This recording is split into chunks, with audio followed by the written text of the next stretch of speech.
Hi YouTube, it's Kathy and I'm here to bring you the breakfast book tag. I did a quick search on YouTube and it doesn't look like anybody's done this tag before, so I came up with some questions and here we go. Our first question is coffee, or tea if you prefer, and we're looking for something that's hot but not scalding. So something a little bit naughty but not full on naughty right on the page. For this I'm going to go with something that isn't quite out yet. That's called Boyfriend Material by Alexis Hall. I just finished reading this one recently and very much enjoyed it. It's a male-male fake-to-real relationship book that takes place in London. Our main character Luke works for a charity and his dad and his mom were both rock stars back in the day. He's never really known his dad before though, and because his dad is becoming famous again at this point, the paparazzi follow him around a lot and unfortunately find him in a lot of circumstances he would rather not see on tabloids. Because of this, people no longer want to give money to the charity he works for because he's not the right kind of gay. Yeah, that. And he's forced to find a fake boyfriend so he can look respectable. I loved so many things about this book. The whole cast of characters is just fascinating. A lot of them are very well-rounded and interesting human beings, and there's interesting dynamics between them. There's a lot of pop culture references that were just like a big hug every time they happened, which is really important these days. And the way these two men learned to express their feelings was just heart-meltingly wonderful, and I really enjoyed it. Next we have Bagel, something so good that you can forgive the plot holes. For this I'm going to go with Going Off Script by Jen Wilde. I love everything I've read by Jen Wilde. There are certain things about her books though that are just a little bit beyond believability, but that's not a deterrent for me. I just love the way her things are scripted and what the characters do and how they react and how they interact with each other so much that it doesn't bother me that certain things seem like they wouldn't really happen. Next we have Cereal, which is something best consumed quickly because you don't want it to get soggy. That's gross. For this one I'm going to go with Always Human. This is something that I read as a webcomic, but it is also available in graphic novel format, and I just sped right through this. It's absolutely beautifully illustrated and written. There's a lot of negative space on the page that I thought was really well done. And then the characters have their own flaws and the things that they're working through and just what they're working on in their careers, and I just very much enjoyed the story. Next we have Toast, and for this we're looking for something a little bit dark. Not so dark you're going to burn it, but you want it to be a little bit dark, or at least that's how I take my toast. For this I'm going to go with Songs from the Deep. This one is a siren book, but it doesn't heavily focus on the sirens or paying attention to the humans that live on this small, very atmospheric island,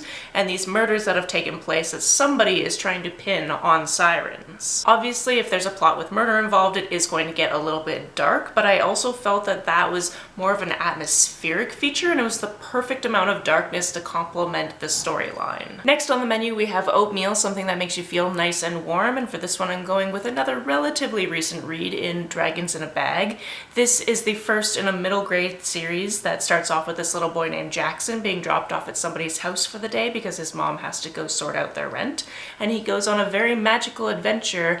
You might guess that somebody has dragons in a bag. Next we have Juice, and for this one I want you to pick your favorite flavor of juice and then show me a book cover based on the color of that juice. For this one, I'm classic. I like orange juice. It is my favorite, so I'm going to go with King of Crows, which is the last in the Diviner series. I recently read it, want to reread the whole series now. Next we have Eggs or Tofu Scramble. There's many ways to eat it as there are to live. For this one, I want you to name a memoir. The most recent memoir I've read is Over the Top by Jonathan Van Ness. You might know Jonathan Van Ness from the reboot of Queer Eye. I didn't know anything about him before that, and I know a lot about him now. This is definitely a raw and hard-hitting memoir, but I highly recommend it, especially if audiobooks are your thing, because he reads it and he does a fantastic job. Next we have Fancy Pastries, a genre you don't read all the time, but when you do, you love it. For this I want to talk about romance. I always thought I would never be one of those people that's a romance reader because, you know, that's a thing for girls, and I push back against the whole being a girl thing. Because of internalized misogyny, yay! However, I really enjoy a romance every once in a while. I previously thought that every single book was going to be exactly the same, and to an extent the genre does require a happy ending, but other than that, there are so many different tropes that you can mix and mingle and combine or ignore or subvert within the genre that it is a lot of fun. Next we're on to Mimosa, which means we're getting into brunch territory, so I want you to tell me a book you're looking forward to. For me, this is the Southern Book Club's Guide to Slaying Vampires. As soon as I saw this book cover and heard this book title, I think I was looking on NetGalley, I went, I need to read that. And then I saw it was by Grady Hendrix, whose other work I've previously loved, so I was like, I really need to read that. And I just haven't gotten around to it yet. It is a new release and I wasn't able to get it through NetGalley, so I'm going to have to wait for my library's e-copy to get to me. I am on hold for it currently. And lastly, we have Breakfast for Dinner. Tell us what you like to eat for breakfast and then talk about a book of your choice. We've basically gone through the things that I eat for breakfast, although sometimes I do have a cinnamon bun because those are delicious. And if you love the cozy warm feeling of a cinnamon bun, then I highly suggest reading Heartstopper by Alice Oseman.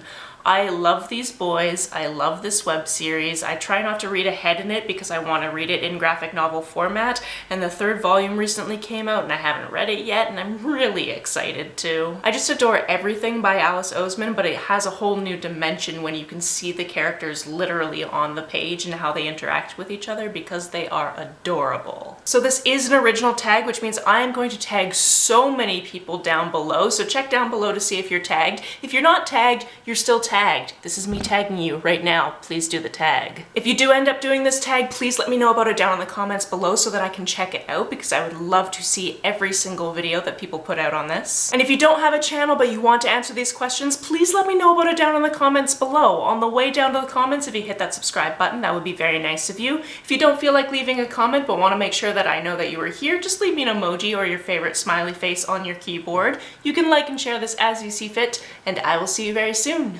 Bye!